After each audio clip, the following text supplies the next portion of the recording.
Reproduction में हम लोगों को स्टार्ट करना है एसेक्सुअल रिप्रोडक्शन। एसेक्सुअल रिप्रोडक्शन के लगभग टाइप आपको बता दिए गए थे कि बर्डिंग होता है, बाइनरी फ्यूजन होता है, मल्टीपल फ्यूजन होता है, क्वालिटी ऑफ फॉर्मेशन होता है, फ्रेगमेंटेशन होता है और रीजनरेशन होता है। ठीक है, और इसके अलावा प्लांट्स में वेजिटेटिव प्रोपगेशन। ठीक है, तो इतने तरह के आपको एसेक्सुअल मेथड बताए गए रिप्रोडक्शन के। तो आइए वन बाय वन करके हम सबके बारे में बात करते हैं। तो सबसे पहले देखेंगे एसेक्सुअल रिप्रोडक्शन। देखिएगा NCERT in this method a single individual, that is parent, is capable of producing the offspring. As a result, the offspring that are produced are not only identical to one another but are also exact copy of their parent.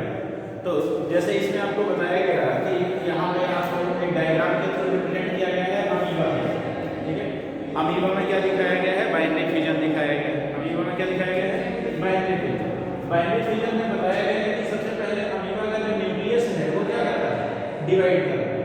पहले nucleus divide करता है, यानी एक nucleus जब दो में divide कर जाता है, देन इसका साइटोप्लाज्म डिवाइड करता है, देन साइटोप्लाज्म डिवाइड करता है और एक पैरेंट बॉडी से, यानी एक पैरेंटल सेल से यहाँ पर दो डॉटर सेल का फॉर्मेशन हो रहा है।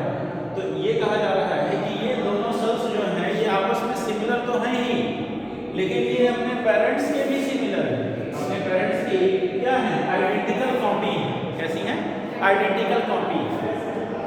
तो अगर कोई भी ऑर्गन अपने पेरेंट्स या किसी भी इंडिविजुअल की आइडेंटिकल कॉपी होता है तो उसको हम क्लोन बोलते हैं। क्या बोलते हैं? क्लोन। देखिए,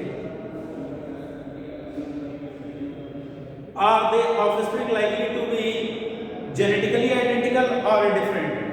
They also genetically identical, similar हो।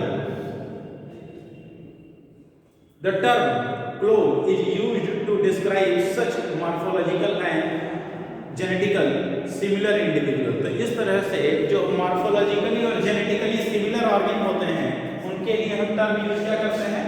Clone.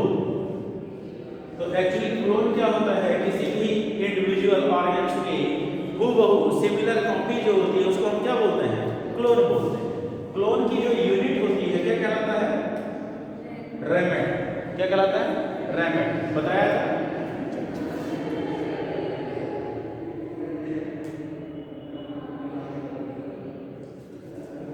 Let us see how widespread asexual reproduction is among the different group of organisms। कैसे अलग अलग ग्रुप ऑफ ऑर्गन में किस तरह का एसेक्सुअल मोड ऑफ रिप्रोडक्शन पाया जाता है, इसके बारे में हम डिस्कस करते हैं। Asexual reproduction is common among the single cell organism. जो सिंगल सेल के ऑर्गन होते हैं उनमें एसेक्सुअल रिप्रोडक्शन जो होता है वो मोर लाइकली कॉमन होता है, क्योंकि एक ही सेल के हैं। ठीक है, तो कोई रिप्रोडक्टिव ऑर्गन नहीं पाया जाता है जो गैमेट का फॉर्मेशन कर सके, तो इसलिए इसमें एसेक्सुअल मोड ऑफ रिप्रोडक्शन पाया जाता है। And in plants and animals which relatively simple organism, या कुछ सिंपल एनिमल और प्लांट्स में एसेक्सुअल रिप्रोडक्शन देखने के लिए पाया जाता है। In prokaryotes and monerans, in protist and monerans, protista में और मोनेरा में। किंगडम प्रोटिस्टा आपको बताया गया। ठीक है, kingdom protista unicellular eukaryotic organ होते हैं, जबकि मोनेरा जो होते हैं वो यूनिसेलुलर प्रोकैरियोटिक ऑर्गन होते हैं। The organism or the parent cell divides by mitosis into two to give rise to new individuals। तो इसमें क्या होता है? एक पेरेंट सेल से दो डॉटर सेल का फॉर्मेशन होता है। एक पेरेंट सेल से दो डॉटर सेल का फॉर्मेशन होता है, यानी एक पेरेंटल ऑर्गन से एक सेल से दो नई सेल का फॉर्मेशन होता है। Thus in these organs cell division itself is a mode of reproduction। तो ऐसे ऑर्गेनिज्म में जो सेल डिवीजन है वही एक तरह से रिप्रोडक्शन बोल सकते हैं। जैसे एनसीईआरटी की लाइन में लिविंग वर्ल्ड में लिखा हुआ है, क्लास 11 के फर्स्ट चैप्टर में लिखा हुआ है लिविंग वर्ल्ड में कि in the unicellular organ we can differentiate between the cell division and reproduction. हम दोनों को अलग अलग नहीं बता सकते हैं कि कब इनमें रिप्रोडक्शन हो रहा है और कब सेल डिवीजन हो रहा है। तो सेल डिवीजन ही इसमें क्या होता है? रिप्रोडक्शन होता है। दोनों एक ही इवेंट कंसीडर किए जाते हैं, दोनों को अलग अलग कंसीडर हम नहीं कर सकते हैं यूनिसेलुलर के केस में। Many single celled organism reproduces by binary fission, द्विविघटन बोलते हैं, ठीक है, बाइनरी फिजन के द्वारा डिवाइड करता है जैसा कि amoeba, where a cell divides into two halves and each repeatedly grow an adult. Example amoeba and paramecium. Binary fission पाया जाता है, अंडरलाइन कर लीजिए।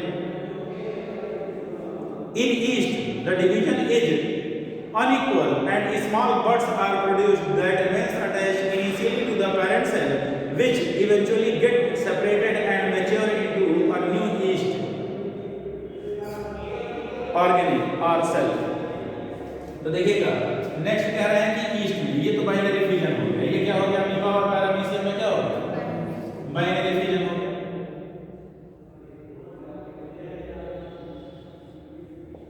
एग्जांपल आपको पता चल गया क्या है, अमीबा एंड पैरामीशियम, ये बाइनरी फिजन हो गया, ऐसे ही पैरामीशियम में लॉन्गिट्यूडनली बाइनरी फिजन हो जाएगा। नेक्स्ट है कह रहे हैं ईस्ट, ईस्ट में कह रहे हैं कि ईस्ट में एक छोटा सा आउटग्रोथ निकलता है, that is known as the bud, जिसको क्या बोलते हैं, बड। तो ये बड क्या करता है, पेरेंट बॉडी से नरिशमेंट लेता है और मैच्योर होता है, फिर थोड़ा सा साइड में ग्रो करेगा और कुछ समय के बाद ये अपने पेरेंट बॉडी से डीअटैच होकर के अलग हो जाएगा और फिर ये आगे चल करके नए ईस्ट का फॉर्मेशन करेगा। तो इस तरह का जो प्रोसेस है वो क्या कहलाता है, बडिंग। क्या कहलाता है, बडिंग, या हिंदी में इसको मुकुलन बोलते हैं, budding.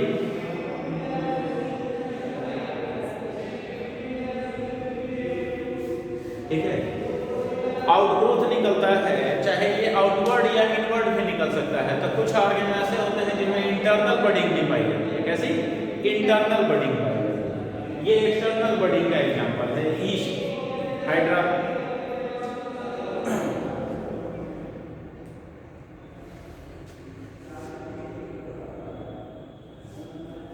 Under unfavorable condition, the amoeba withdraw its pseudopodia and secretes a 3-layered hard covering or cyst around itself.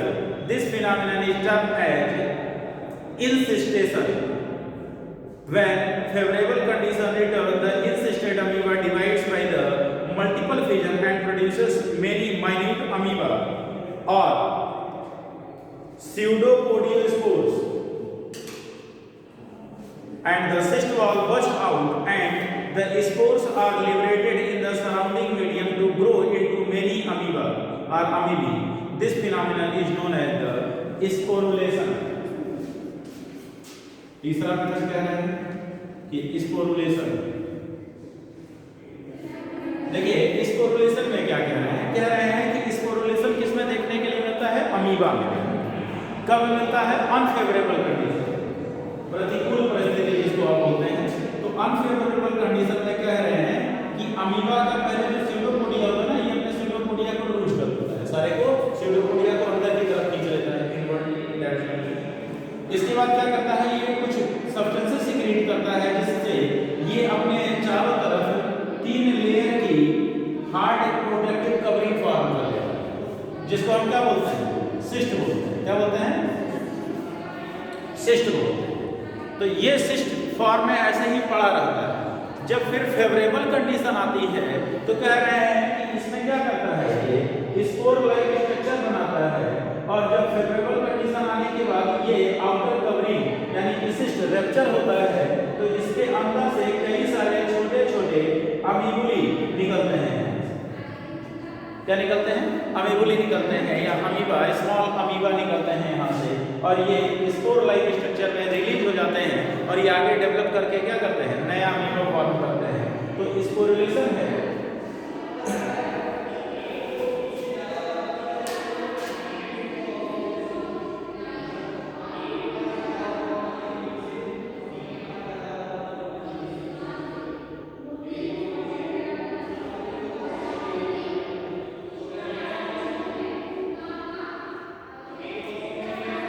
इसके अलावा कुछ जो लोअर एनिमल ऑर्गेन हैं उनमें मोड ऑफ रिप्रोडक्शन जो है आपने एनिमल किंगडम और प्लांट किंगडम में पढ़ी है, ठीक है। तो इसलिए जैसे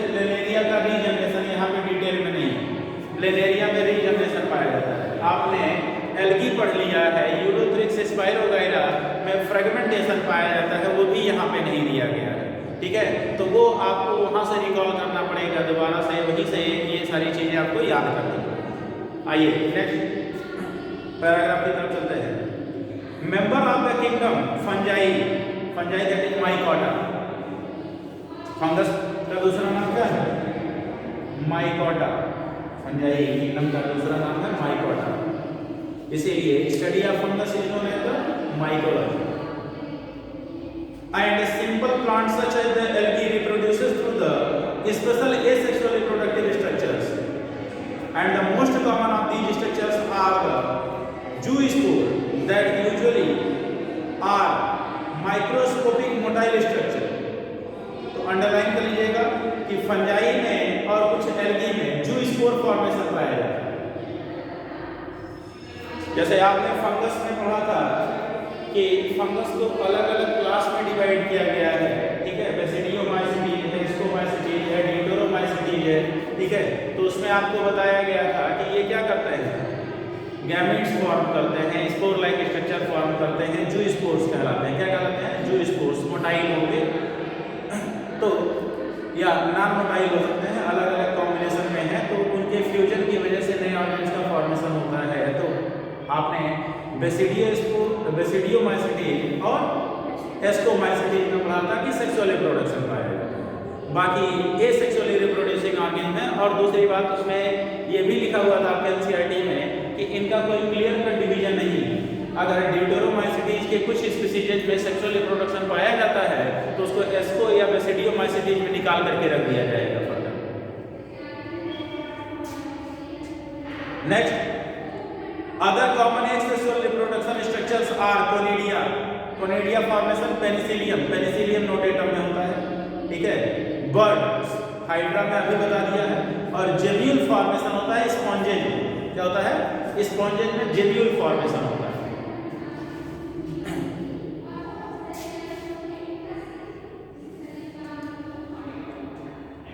नेक्स्ट, क्या है? You have learn about the vegetative reproduction in the plants in class 11.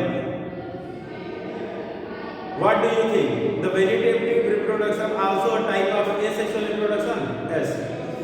Type of asexual reproduction है। Vegetative reproduction कहने का मतलब है कि प्लांट के वेजिटेटिव पार्ट से नए प्लांट का फॉर्मेशन हो रहा है, क्योंकि इसमें दो डिफरेंट पेरेंट्स या ऑर्गेन्स का इन्वॉल्वमेंट नहीं हो रहा है, ना तो गैमेट का फॉर्मेशन हो रहा है, ना ही फ्यूजन हो रहा है।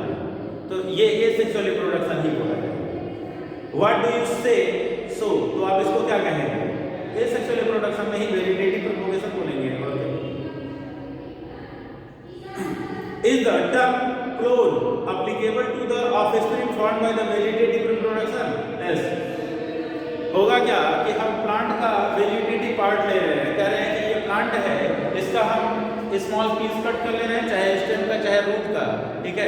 तो अब इसी से हम नया प्लांट तैयार कर लेंगे। तो जो सारे इसकी बॉडी की सेल्स होंगी उसी बॉडी की सेल ये भी है, तो जो जीनोम इसके अंदर होगा वही जीनोम इसके अंदर भी होगा। तो इसी से जब तैयार होगा तो जीनोटिपिकली और फिनोटिपिकली क्या होगा? सेम होगा। अब ऐसा थोड़ी ना है कि रोज प्लांट में से आप किसी डाली को काट करके ले आए और अपने यहाँ लगा दिए तो उसके यहाँ लाल होगा तो आपके यहाँ पीला होगा। वो भी फ्लावर कैसा होगा? रेड फ्लावर वाला ही तो होगा। तो वो क्या होगा? जीनोटिपिकली और फिनोटिपिकली सेम होगा, तो उसको हम क्लोन बोल सकते हैं।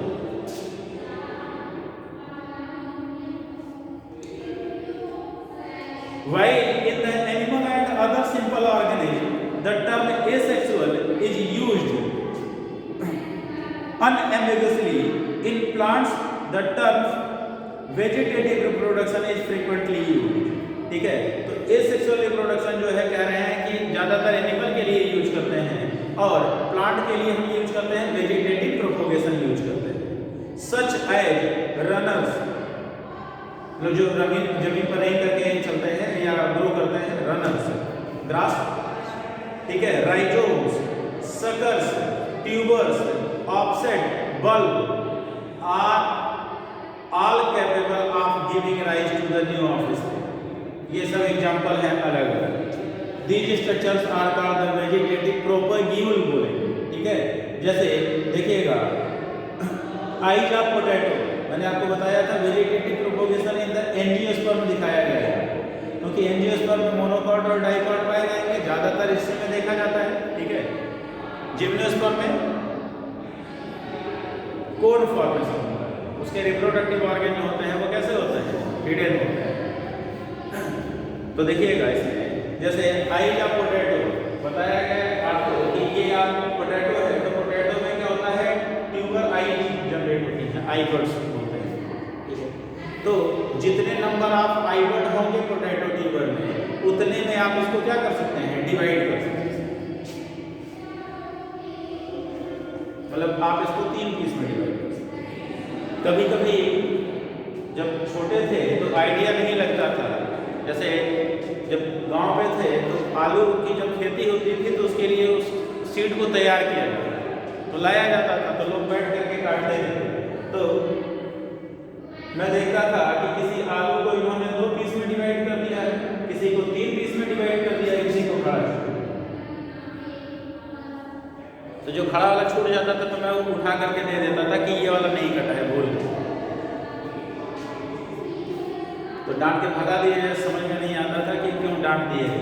पता चला बाद में कि इसमें एक ही आइबर्ड पाई जाती है, तो इसको काट के करेंगे क्या, सब्जी थोड़ी ना बनाए। तो ये इसी से जनरेट करेगा और वो अपने फूड रिसोर्सेज का यूटिलाइजेशन करेगा। इसमें 2 थे तो 2 पीस में, इसमें 3 है तो 3 पीसेस में डिवाइड कर दिया। नहीं तो पहले दिमाग में आइडिया आता था क्यों नहीं बढ़िया बढ़िया से 4 पीस में काटते हैं। तो पता चले कि आइबर्ड जो है वो एक ही में जाएगा तो एक ही प्लांट तैयार होगा, बाकी 3 हिस्सा तो बेकार होगा। हाँ, अगर इसके साथ रहता तो ये प्लांट इससे क्या करता, नरिशमेंट ले लेता, एब्जॉर्ब करता, स्टोर्ड फूड का यूटिलाइजेशन कर लेता। तो बाद में समझ में आया कि जितने नंबर ऑफ आइबर्ड होंगे पोटैटो ट्यूबर में, उसके बेसिस पे हम क्या करेंगे, उसको पीसेस में डिवाइड करेंगे। राइजोम ऑफ जिंजर, अदरक, ठीक है। जैसे राइजोम्स निकलते हैं, पतले पतले रूट लाइक स्ट्रक्चर्स निकलते हैं, उसी से क्या होता है, नया प्लांट तैयार हो जाता है। बल्बिल ऑफ अगेव, ठीक है, and leaf bird of bryophyllum.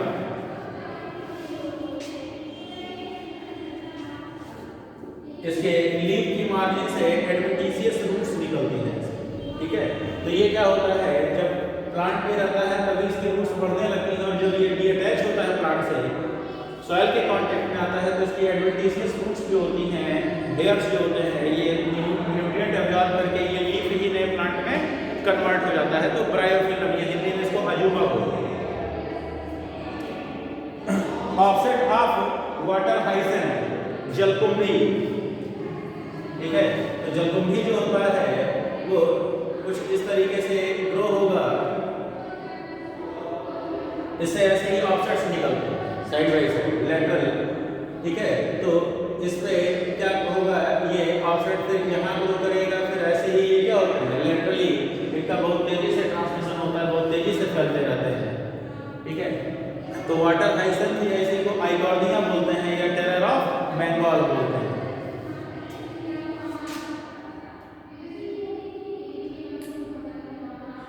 तो टेरर ऑफ बंगाल इसलिए बोलते हैं क्योंकि बंगाल जो है वो मेनली चावल के उत्पादन के लिए जाना जाता है। वहाँ पे बारिश जो है अच्छी खासी होती है, पानी की अवेलेबिलिटी रहती है, तो चावल की खेती अच्छी होती है वहाँ पे। तो हुआ क्या, वहाँ पे ये आइगॉर्निया जो है यहाँ पे इंट्रोड्यूस किया गया था दूसरे पर्पज से। हाँ, सॉरी फ्लावर था इसका, तो सोचा गया कि हमारे यहाँ तालाब तो बहुत है, सारे तालाब खूबसूरत हो जाए, उसके अंदर ग्रीनरी दिखेगी और पर्पल और वाइट कलर में या इसका फ्लावर खिलेगा तो बहुत अच्छा होगा। लेकिन इसका ड्रॉबैक नहीं पता था कि ये सारे वाटर इकोसिस्टम से ऑक्सीजन को एब्जॉर्ब कर लेता है, और उसमें रहने वाले ऑर्गेन को ऑक्सीजन की डिफिशियंसी की वजह से मछलियाँ मरने लगती हैं। दूसरी बात है कि इसका ग्रोथ बहुत तेज़ी से होता है, ठीक है। तो ऐसे ही आप इकोलॉजी में जब आप पढ़ेंगे ना, तो आपको इकोलॉजिकल बैलेंस के लिए ये पढ़ाया जाएगा कि जब हम किसी इस एक्जॉटिक स्पीसीज को इंट्रोड्यूस करते हैं किसी भी एरिया में, तो सबसे पहली बात तो उसके हम प्रीडेशन पर ध्यान देते हैं। जैसे ऑस्ट्रेलिया में प्रिकली बियर कैक्टस को इंट्रोड्यूस कर दिया, ठीक है। तो एक कैक्टस था, तो उन्होंने जो है सोचा कि इसको लगाएंगे, तो हमारे यहाँ तो बहुत लैंड एरिया है, पॉपुलेशन डेंसिटी बहुत कम है, जगह बहुत ज़्यादा है, तो लगाएंगे तो बहुत बढ़िया रहेगा। भाई ऑस्ट्रेलिया की पॉपुलेशन ही कुल मिला के 32-33 करोड़ है, 35 करोड़, 32 करोड़ तो यूपी की पॉपुलेशन है, दोनों बराबर हो जाएंगे। यहाँ हमारे यहाँ के एक स्टेट उनकी पूरी कंट्री, ठीक है, बराबर हो जाएगी। तो उन्होंने इंट्रोड्यूस किया तो पता चला कि हजारों लाखों एकड़ में कैक्टस ही कैक्टस फैल गए। हुआ क्या कि जो भी एक्जॉटिक स्पीसीज हम बाहर से लाते हैं तो जहाँ पे वो पाया जाता है वहाँ पे उसको मैनेज करने के लिए, उसको कंट्रोल करने के लिए कुछ ऑर्गेनिज्म या स्पीसीज उसके ऊपर डिपेंडेंट होती है, लेकिन हमने वहाँ से यहाँ ला के इंट्रोड्यूस कर दिया। अब यहाँ पे जो है उसका फूड रिसोर्स या रिसोर्सेज जो यूटिलाइज करते हैं वो फिक्स है, उनको पता है कि अब कहाँ से फूड लेना, इनके ऊपर कोई खाने वाला ही नहीं, तो इनका नंबर कैसे कम, तो ये बहुत तेजी से ग्रो कर रहे हैं। ऐसे एक दो गलतियां हैं जो हमारे कंट्री में की गई, एक वाटर हाइसेंथ है और एक गेहूं के प्लांट में पाया जाता है पार्थेनियम कांग्रेस ग्रास, गेहूं के मामा, पार्थेनियम ग्रास को गेहूं के मामा बोला है। दोनों के रिलेटिव है, एक तो जो है वीड है, खरपतवार है, ठीक है, ग्रो कर जाते हैं यूजुअली उसमें और उसके न्यूट्रिएंट्स को सॉइल से ऑब्टेन कर लेते हैं। पता नहीं मामा कहाँ के पैरासाइट थे, तो ये तो नहीं पता, लेकिन प्रोडक्टिविटी लॉस बहुत है। वो भी ऑस्ट्रेलिया से लाया गया। हुआ क्या, ऑस्ट्रेलिया जो है गेहूँ के उत्पादन में जो है लीडिंग कंट्री में आता है, तो वहाँ पे पता चला कि गेहूं का उत्पादन ज़्यादा होता है, तो हमारे देश के नेताजी लोग जो है वो गए और उनसे डिमांड किए कि अगर आप ये सीड हमको भी दे दें तो हमारे यहाँ भी प्रोडक्टिविटी बढ़ जाएगी। नहीं, उन्होंने यही भिजवा दिया मिला के, एक कहे कि ठीक है गेहूँ तो दे रहे हैं, साथ में कुछ और ले लें।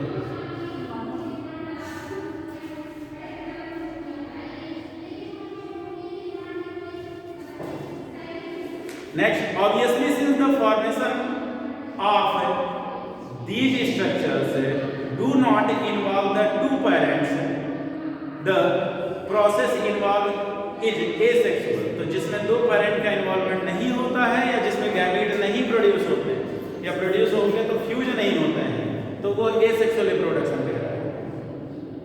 आने तो पहले घुमा देते हैं, बाद में सीधा बताते हैं।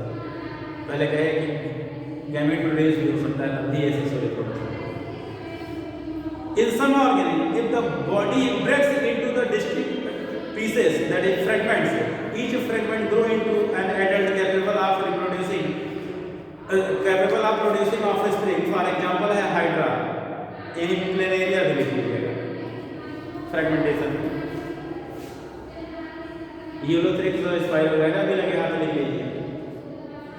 फ्रेगमेंटेशन किसमें हाइड्रा में, प्लेनेरिया में, यूलोथ्रिक्स में, स्पाइरोगैरा, ग्रीन एल्गा। तो इनमें फ्रेगमेंटेशन होता है, विखंडन होता है, टूट करके ये इनका हर एक पीस जो होता है वो नए ऑर्गेन्स को क्या करता है, फॉर्म कर देता है। तो इन्होंने सिर्फ हाइड्रा के बारे में लिखा है, प्लेनेरिया है ही फ्रेगमेंटेशन का एग्जाम्पल है, या रीजनरेशन भी पाया जाता है उसमें। तो चाहे आप तोड़ दीजिए चाहे काट दीजिए, ठीक है। तो this is also mode of asexual reproduction called the fragmentation. तो इसको फ्रेगमेंटेशन भी एक मेथड है, विखंडन। You must have heard about the source of water body or about the terror of Bengal. अभी तो सुने Eichhornia. This is nothing but the aquatic plant water hyacinth जलकुंभी जिसको बोलते हैं, which is one of the most invasive weed found growing whatever there is standing water। ठीक है, तो ये मोस्ट इन्वेसिव वीड है। वीड का मतलब है खरपतवार, जो अनवांटेड प्लांट होते हैं उनको हम वीड्स बोलते हैं, खरपतवार बोलते हैं। तो ये बहुत तेजी से ग्रो करने वाला एक वाटर वीड है जो पानी में ग्रो करता है, और खास करके स्टैग्नेंट वाटर, ठहरे हुए।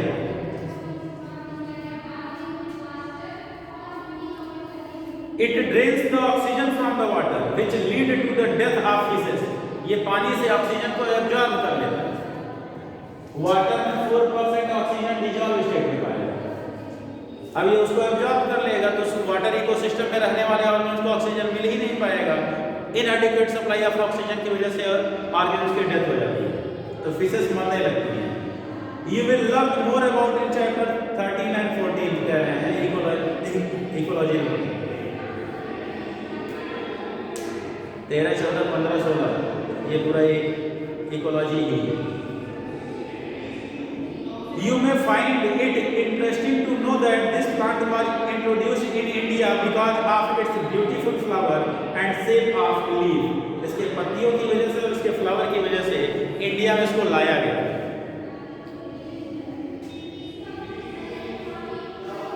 जहां देखने जाइए तो कुछ खूबसूरत लगे तो इसका मतलब यह नहीं कि चलो उठा ले चलो, उसको सोच समझ के लाए तो ज़्यादा बेहतर है। क्या हमारे यहाँ बहुत तालाब है और सारे तालाब में इस तरह का पौधा जो है रहेगा तो और खूबसूरत दिखेगा। Since it can propagate vegetatively at a phenomenal rate and spread all over the water body in a short period of time, it is very difficult to get rid of them। तो बहुत तेजी से grow करने की वजह से इससे छुटकारा पाना बहुत मुश्किल है।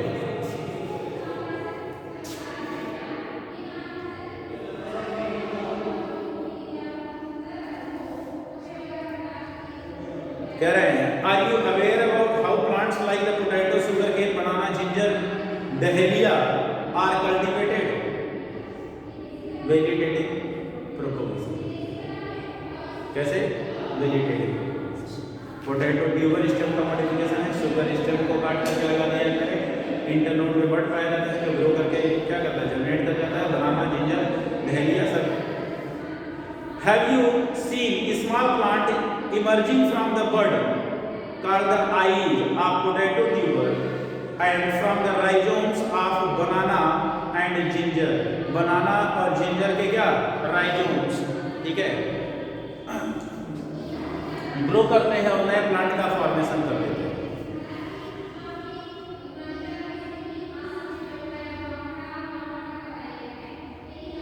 When you carefully try to determine the site of origin of new plantlet, underline कीजिएगा plantlet, in the plant listed above, you will notice that they invariably arises from the node present in the modified stem of these plants। तो बनाना, ginger, potato ये सब क्या है, dahlia, ये सब modified stems क्या है, मॉडिफाइड स्टेम। तो इनसे क्या होता है, मॉडिफाइड स्टेम से ही एक नया प्लांट क्या होता है, तैयार हो जाता है। तो एक्चुअली जानते क्या हैं, जब ये जो जैसे पोटैटो ही ले लीजिए फॉर एग्जांपल, तो पोटैटो इस पोटैटो आई बड से जब छोटा सा प्लांट तैयार होगा ना, तो इसी स्मॉल प्लांट को हम प्लांटलेट बोलते हैं। क्या बोलते हैं, प्लांटलेट। वैसे प्लांटलेट मेनली टर्म यूज किया जाता है टिश्यू कल्चर। किसमें, टिश्यू कल्चर में। टिश्यू कल्चर में जब हम मेरिस्टेमेटिक सेल को ले करके कल्चर मीडियम में रख करके उसको हम ग्रो कराते हैं तो कैलस बनता है। क्या बनता है, कैलस, टिश्यू का एक मास बनता है और उसी से प्लांटलेट तैयार होता है, ठीक है। तो प्लांटलेट को हम जब निकाल करके लगा देते हैं सॉइल में तो उसको एक्सप्लांट बोलते हैं। क्या बोलते हैं, एक्सप्लांट बोलते हैं, छोटा सा प्लांट जो है तैयार होता है। तो ये सब वेजिटेटिव प्रोपोगेशन है। वेजिटेटिव प्रोपोगेशन मेथड के द्वारा हम कम समय में ज़्यादा नंबर ऑफ ऑफस्प्रिंग प्रोड्यूस कर सकते हैं और सिमिलर काइंड के प्रोड्यूस कर सकते हैं, सिमिलर काइंड के प्रोड्यूस कर सकते हैं। जैसे मान लीजिए अब पड़ोसी के यहाँ आम का पेड़ लगा हुआ है और उसका आम खाने में बहुत मीठा लगता है, तो क्या करेंगे, सीड लाएंगे, उगाएंगे, लगाएंगे, जनरेट करेगा, पेड़ बनेगा, तब तो खाने के लिए मिलेगा। तो हम क्या करें, डाली काट लें, उसका आम की डाली काट लें, अपने यहाँ वाले डाली को काट करके उसको क्या करें, जोड़ दें, स्टेम कटिंग और लगा दें, तो अगले साल ही फ्लावरिंग होने लगेगी उसमें। और अगले साल ही हमको खाने के लिए मिल जाएगा। तो सेक्सुअल रिप्रोडक्टिव मेथड्स के द्वारा जो ऑफस्प्रिंग तैयार होंगे उसमें समय बहुत ज़्यादा लगेगा और इसमें समय बहुत कम लगेगा। और इस मेथड के द्वारा जो है हम कम समय में ज़्यादा नंबर ऑफ प्लांट्स तैयार कर सकते हैं।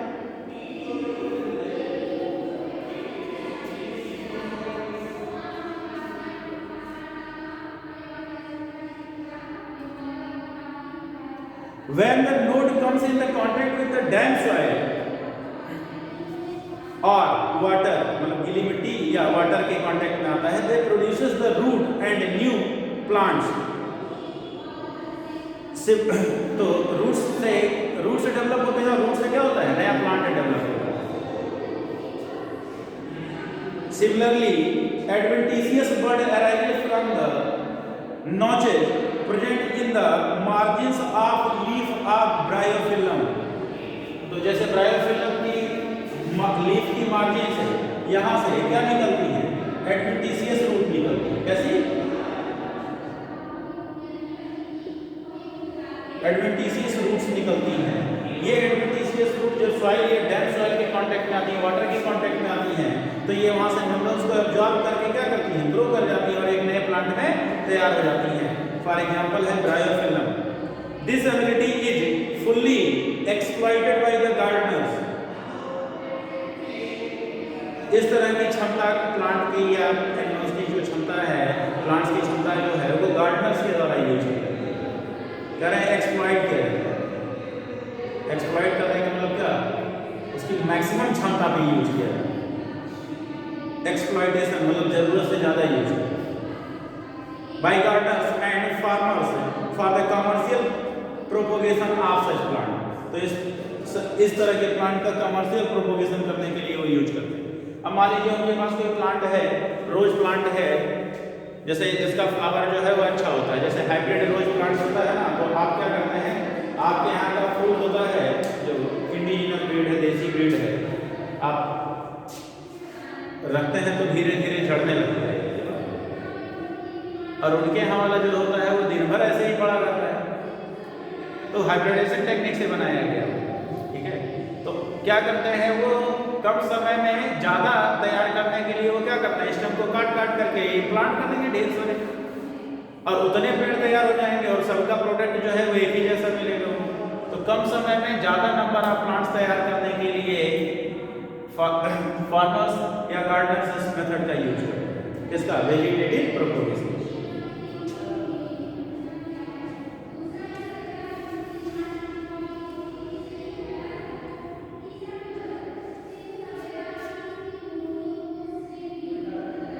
It is interesting to note that asexual reproduction is the common method of reproduction in organisms that have a relatively simple organization, like algae and fungi, and that they shift to the sexual method of reproduction just before the onset of adverse conditions.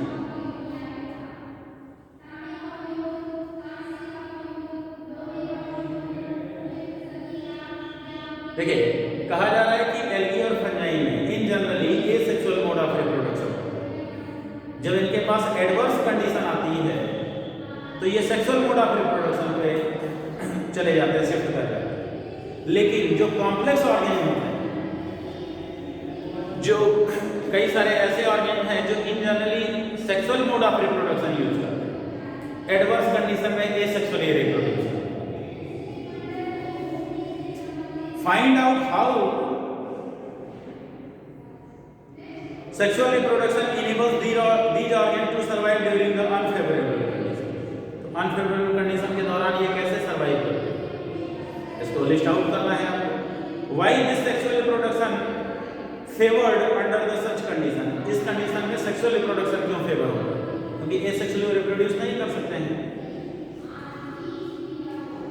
Asexual यानी vegetative as well as sexual method of reproduction are exhibited by the higher plant। On the other hand, only sexual mode of reproduction is present in the most of the animals। तो plant जो है localised होते हैं। कैसे होते हैं? Localised, उनकी location fix होती है, वो अपनी पोजीशन चेंज नहीं कर सकते हैं। दूसरी बात होमियोस्टेसिस जैसी कंडीशन नहीं पाई जाती है, तो इसलिए ज़्यादातर प्लांट क्या करते हैं, हाँ, सेक्सुअली और एसेक्सुअली दोनों रिप्रोड्यूस करते हैं। लेकिन एनिमल के साथ क्या कंडीशन है कि इन जनरली सेक्सुअली ही रिप्रोड्यूस करता है। ठीक है, क्यों? क्योंकि most of the higher animals में एक तो होमियोस्टेसिस पाई जाती है, ठीक है, यानी वो अपने इंटरनल एनवायरनमेंट को कांस्टेंट बनाए रख पाते हैं, या अनफेवरेबल कंडीशन होती है तो रिप्रोड्यूस ही नहीं करते हैं। लेकिन ये सेक्सुअल नहीं करेंगे तो सेक्सुअल भी नहीं करेंगे। सीजनल ब्रीडर्स, क्या? Seasonal breeders, dog and cat, जैसे डॉग एंड कैट्स हैं, ये सीजनल ब्रीडर्स हैं। ठीक है, जैसे अगस्त सितंबर के महीने में इनका ब्रीडिंग सीजन होता है। ठीक है, तो ये कॉपुलेट करते हैं उसके जस्ट आफ्टर टू मंथ। ठीक है, अक्टूबर या नवंबर में क्या करते हैं, एग वन को बढ़ देते हैं, दिसंबर में। ठीक है, तो इस समय देखिए पपीज होंगे 1-2 महीने के, ठीक है, छोटे छोटे, तो ये इसी दौरान रिप्रोड्यूस कर सकते हैं। क्योंकि अभी आपको अगले चैप्टर में बताया जाएगा कि जो ऑर्गेनिक सीजनल ब्रीडर होते हैं उनका टेस्टिस एब्डोमिनल कैविटी के अंदर पाया जाता है। वो स्पेशल सीजन में ही इनके स्क्रोटल साइड में डिसेंड करता है, तभी उनमें स्पर्मेटोजेनेसिस होगी, अदरवाइज नहीं होगी। अनफेवरेबल कंडीशन में टेस्टिस एसेंड कर जाता है एब्डोमिनल कैविटी में, और उस कंडीशन में स्पर्म फॉर्म नहीं होगा, तो जब स्पर्म ही नहीं बनेगा तो ऑफस्प्रिंग प्रोड्यूस नहीं कर सकते।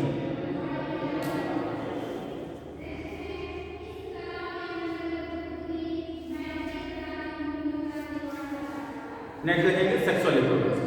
तो सेक्सुअल रिप्रोडक्शन में 2 डिफरेंट पेरेंट्स या 2 डिफरेंट गैमीट्स का फॉर्मेशन और फ्यूजन होगा। रिजल्टेंट क्या होगा? Zygote formation.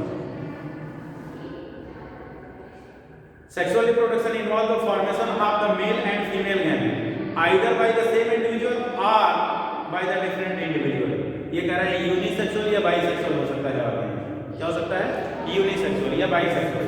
अगर सेम इंडिविजुअल के द्वारा दोनों गैमेट प्रोड्यूस किए जा रहे हैं तो बाइसेक्सुअल या हर्माफ्रोडाइट।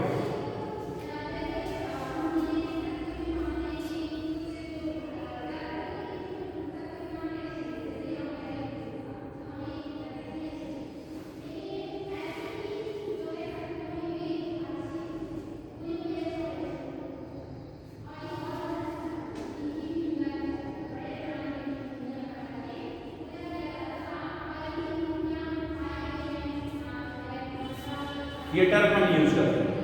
जो बाइसेक्सुअल होते हैं हर्माफ्रोडाइट या मोनोसियस है, मतलब एक ही बॉडी में मेल और फीमेल दोनों रिप्रोडक्टिव ऑर्गन पाए जाएंगे, और इसके केस में क्या होगा, या तो मेल या फीमेल रिप्रोडक्टिव ऑर्गन पाए जाएंगे।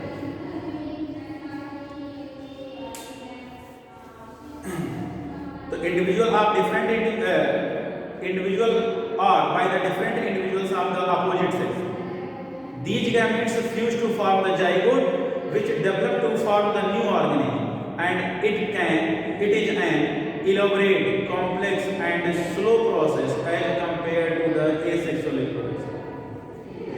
क्योंकि जितनी तेजी से asexual reproduction मेथड के द्वारा जितने नंबर ऑफ ऑफस्प्रिंग कम समय में तैयार किए जा सकते हैं, उतने ज्यादा number of offspring sexual method के द्वारा उतने समय में तैयार नहीं किए जा सकते हैं। That's why sexual reproduction is known as the slow process and asexual reproduction is known as the fast as compared to the sexual reproduction।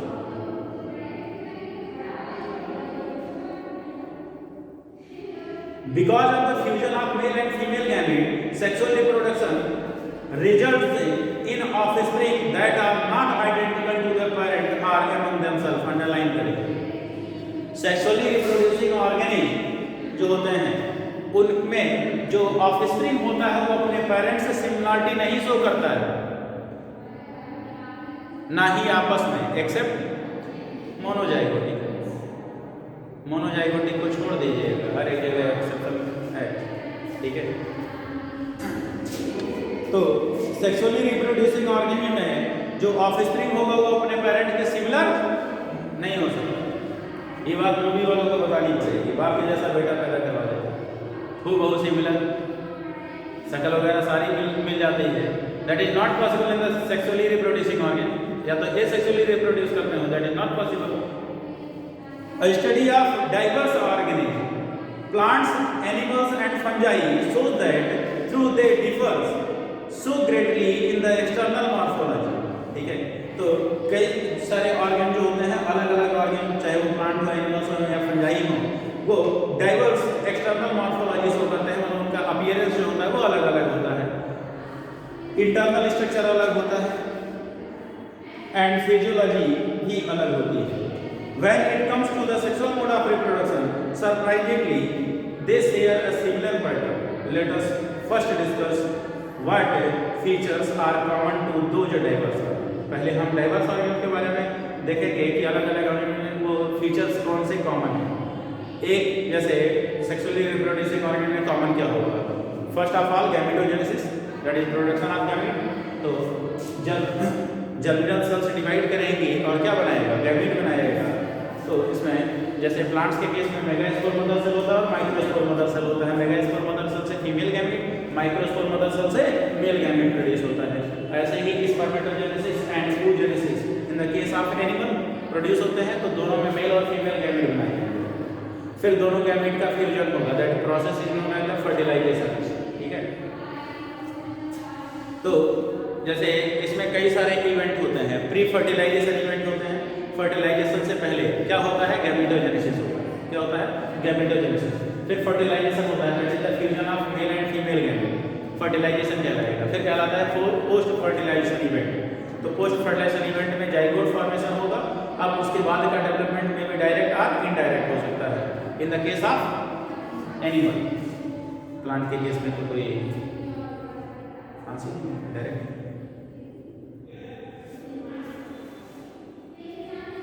तो common to these diverse organism, तो इसमें पहले देखिएगा, all the organism have to reach a certain stage to grow and maturity in their life before they can reproduce sexually.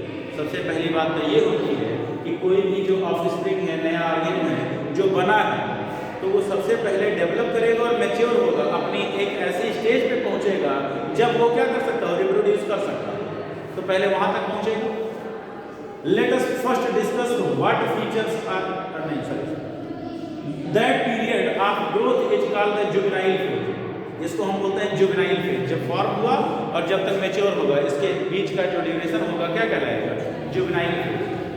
And it is known as the vegetative phase in the plant, और यही plant में vegetative phase कहलाता है। This phase is of variable duration in the different organ, अलग अलग duration होता है, that depends on the sexual maturity, कि कब वो सेक्सुअल मैच्योरिटी अपनी अटेन कर लेगा, ठीक है।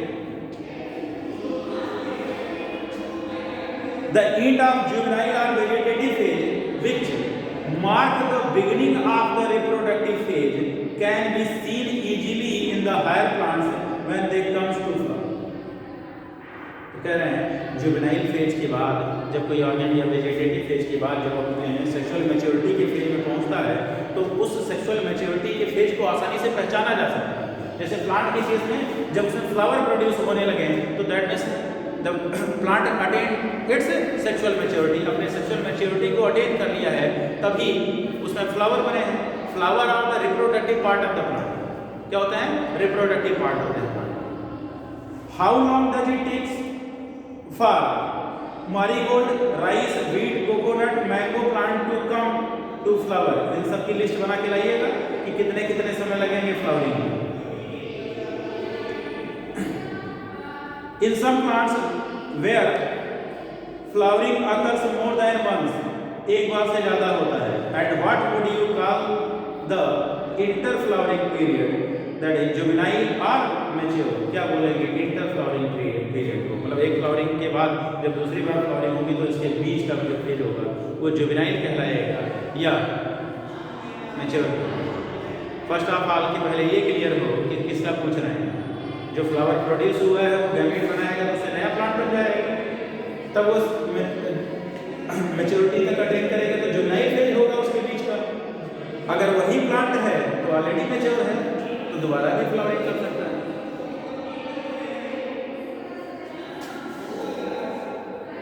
अब इस पैराग्राफ से रहने दीजिए, तो इसकी लिस्ट बना के लाइएगा और उसकी भी एक ऑर्गन और खोज के बताइएगा कि उसको क्या बोलेंगे कि जो ऑर्गन जैसे ही प्रोड्यूस होता है तो तुरंत वो रिप्रोडक्शन की कैपेसिटी अटेन करता है जस्ट आफ्टर फॉर्मेशन, अपने बनने के तुरंत बाद ही, अपने जुवेनाइल फेज में ही सेक्सुअल मैच्योरिटी को अटेन कर लेता है। तो ऐसे ऑर्गन्स को क्या बोलेंगे?